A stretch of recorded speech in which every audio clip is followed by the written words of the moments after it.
Okay, there it is, right there. Can you see it? Let me put it down there. Can you see that? There we go. Where is Allah?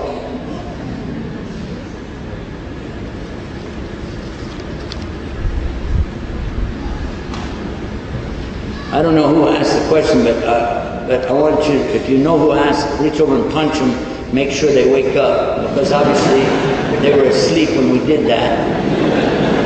Allah is not in or like His creation. He is out of His creation. He is over His throne. Do you like to know something about Allah? What is the magnitude of Allah?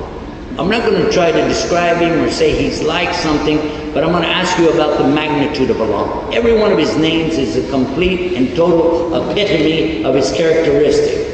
Asma wa Sifat. Allah is not patient. He's the patient. Patience emanates from Him. He's not merciful. He's the mercy. He's the all-merciful, the epitome of that. He's not love. He's the loving. And all love that exists has to come from Him. All the mercy that exists that humans have comes from Allah. The Prophet ﷺ said to his companions about a lady who had a newborn baby. Would she throw the baby in the fire? They said, oh my God, no. And he said, this is the rahmah that she has for the child, and all of the rahmah, in all of the mothers, in all of the universe, everywhere, always, all the mercy, it's all coming from Allah. And it's one part of Allah's mercy, and He has 100 parts of mercy. The other 99 parts of mercy are waiting for the believers on the Day of Judgment. How great is Allah? And in the Quran it said, وَسِيَ كُرْسِيُّهُ السَّمَاوَاتِ وَالْأَرْضِ. His kursi extends over the heavens and earth. And they asked, is this kursi His arsh? Is it His throne? He said, no. In fact, He said it's in front of the arsh, at the level of where the feet would be. And He said, and it compares in size to the throne as though you took a ring and you threw it into the desert. The kursi of Allah is tiny, like a ring in the desert compared to the arsh.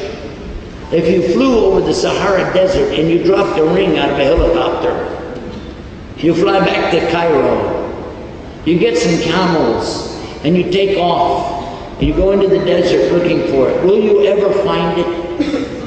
Will you ever find it? In fact, if you don't come back pretty quick, they're never going to find you either. And then the sub-narrator of this hadith, he said, and this kursi compares to the universe the same way.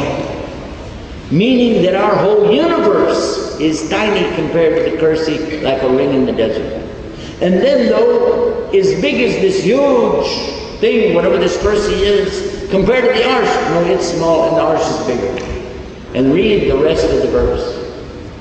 وَلَا يَؤُولُهُ حِفْظُهُمَا وَهُوَ الْعَلِيُّ الْعَظِيمُ. And He never grows weary of taking care of any of it. And He is mighty, mighty above all, Azim. That's why we say Allahu Akbar. Allah is the greatest. There is nothing compares to Allah. How dare you compare Him even to the throne? How could you compare Him to the kursi? How could you compare Him to the whole universe? And certainly, how are you going to compare Him to a human being? Astaghfirullah. May Allah forgive us. Allah guide us. Amen.